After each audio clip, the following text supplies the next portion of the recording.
चोर और राजा। किसी जमाने में एक चोर था, वह बड़ा ही चतुर था। लोगों का कहना था कि वह आदमी के आंखों का काजल तक उड़ा सकता है। एक दिन उस चोर ने सोचा कि जब तक वह राजधानी में नहीं जाएगा और अपना कर्तव्य नहीं दिखाएगा, तब तक चोरों के बीच उसकी धाक नहीं जमेगी। यह सोचकर वह राजधानी की ओर रवाना हुआ और वहां पहुंचकर वह देखने के लिए नगर का चक्कर लगाया कि कहाँ यह कर सकता है। उसने तय किया कि राजा के घर में ही अपना काम शुरू करूंगा। राजा ने रात दिन महल की रखवाली के लिए बहुत सारे सिपाही तैनात कर रखे थे। बिना पकड़े गए यह परिंदा की महल में घुस भी नहीं सकता था। महल में एक बहुत ही बड़ी घड़ी लगी थी जो दिन रात का समय बताता था। घंटी बजते रहती थी। चोर ने लोहे की कुछ कीलें इकट्ठी की और जब रात को जब जब घंटी बजती थी तब तब एक एक कीले दीवार में ठोकता गया और ये करते 8-10 दीवार में एक कील ठोकता गया। इस तरह बिना शोर किए उसने दीवार में 12 कीलें लगा दी। फिर उन्हें पकड़ पकड़ कर वह ऊपर चढ़ गया और महल में दाखिल हो गया। इसके बाद वह खजाने में गया और वहां से बहुत सारे हीरे चुरा लाया। अगले दिन जब चोरी का पता लगा तो मंत्रियों ने राजा को इसकी खबर दी। राजा बहुत हैरान हुआ और नाराज हुआ। उसने मंत्रियों को आज्ञा दी कि शहर की सड़कों पर बहुत बड़ी गश्त के लिए सिपाहियों की संख्या 2 गुनी कर दी जाए और अगर रात के समय किसी को भी घूमते हुए पाया जाए तो उसे चोर समझकर गिरफ्तार कर लिया जाए।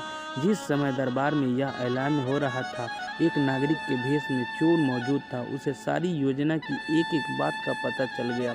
उसे फौरन यह भी मालूम हो गया कि कौन में से 26 सिपाही शहर में गश्त के लिए चुने गए हैं। वह सफाई से घर गया और साधु का बना धारण करके उन 26 सिपाहियों की बीवियों से जाकर मिला।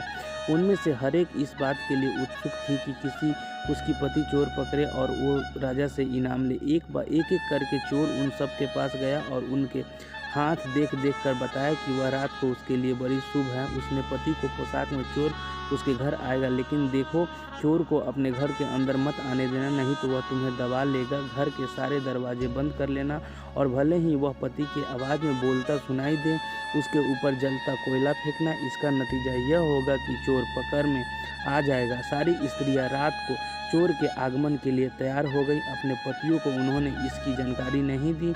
इस बीच पति अपनी गश्त पर चले गए और सवेरे 4 बजे तक पहरा देते रहे। हालांकि अभी अंधेरा था, लेकिन उन्हें उस समय तक का इधर उधर कोई भी दिखाई नहीं दिया तो उन्होंने सोचा कि आज रात को चोर नहीं आएगा।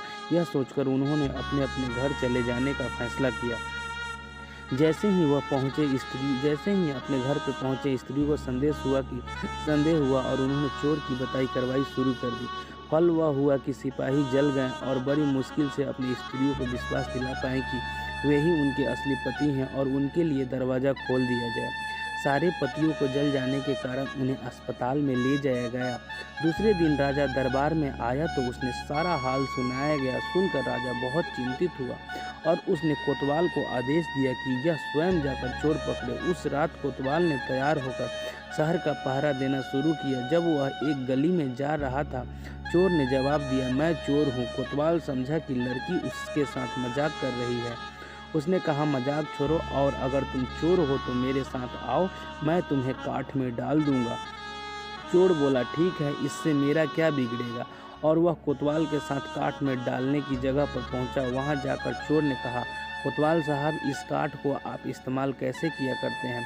मेहरबानी करके मुझे समझा दीजिए। कोतवाल ने कहा, तुम्हारा क्या भरोसा, मैं तुम्हें बताऊं और तुम भाग जाओ तो? चोर बोला, आपको बिना कहे मैंने अपने आप को आपके हवाले कर दिया, मैं क्यों भाग जाऊंगा?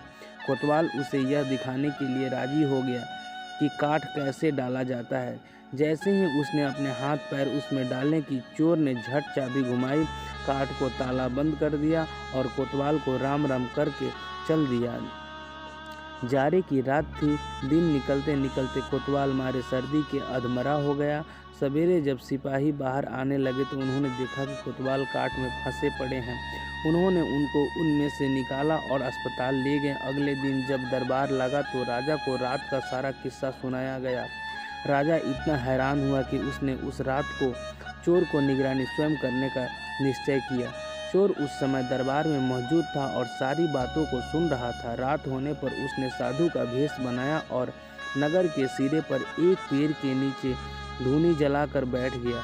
राजा ने गश्त शुरू की और 2 बार साधु के सामने से गुजरा। तीसरी बार जब वह इधर आया तो उसने साधु से पूछा कि क्या इधर से कोई अजनबी आदमी को जाते उसने देखा है। साधु ने जवाब दिया कि वह तो अपने ध्यान में लगा था, अगर उसके पास से कोई निकला भी होगा तो उसे पता नहीं। यदि आप चाहें तो मेरे पास बैठ जाइए और देखते रहिए कि कोई आता जाता है या नहीं। यह सुनकर राजा के दिमाग में एक बात आई और उसने फौरन तय किया कि साधु उसकी पोशाक पहनकर शहर का चक्कर लगाएं और वह साधु के कपड़े पहनकर वहां चोर की तलाश में बैठे। आपस में काफ़ी बहस करने के बाद और 2-3 बार इनकार करने के बाद आखिर चोर राजा की बात मानने को राजी हो गया और उन्होंने आपस में कपड़े बदल लिए। चोर तत्काल राजा के घोड़े पर सवार होकर महल में पहुंचा और राजा के सोने के कमरे में जाकर आराम से सो गया। बेचारा राजा साधु बना चोर को पकड़ने के लिए इंतजार करता रहा। सवेरे के कोई 4 बजने आए। राजा ने देखा कि न तो साधु लौटा और कोई आदमी या चोर उस रास्ते से गुजरा, तो उसने महल में लौट जाने का निश्चय किया। लेकिन जब वह महल के फाटक पर पहुंचा तो संतरियों ने सोचा राजा तो पहले ही आ चुका है, वो न हो एक चोर है और राजा बनकर महल में घुसना चाहता है। उन्होंने राजा को पकड़ लिया और काल कोठरी में डाल दिया। राजा ने शोर मचाया पर किसी ने भी उसकी बात न सुनी। दिन का उजाला होने पर काल कोठरी का पहरा देने वाले संतरी ने राजा को चेहरा पहचान लिया और मारे डर के थर कांपने लगा। वह राजा के पैरों में गिर पड़ा। राजा ने सारे सिपाहियों को बुलाया और महल में गया। इधर चोर को रात भर राजा ने के रूप में महल में सोया था। सूरज की पहली किरण फुटते ही राजा की पोशाक में और उसी के घोड़े पर रफू चक्कर हो गया। अगले दिन जब राजा अपने दरबार में पहुंचा तो बहुत ही हताश था। उसने ऐलान किया कि अगर चोर उसके सामने उपस्थित हो जाए तो उसे माफ़ कर दिया जाएगा और उसके खिलाफ कोई कार्रवाई नहीं की जाएगी, बल्कि उसकी चतुराई के लिए उसे इनाम भी मिलेगा। चोर वहां मौजूद था कि फौरन राजा के सामने आ गया और बोला, महाराज मैं ही हूँ, अपराधी हूँ।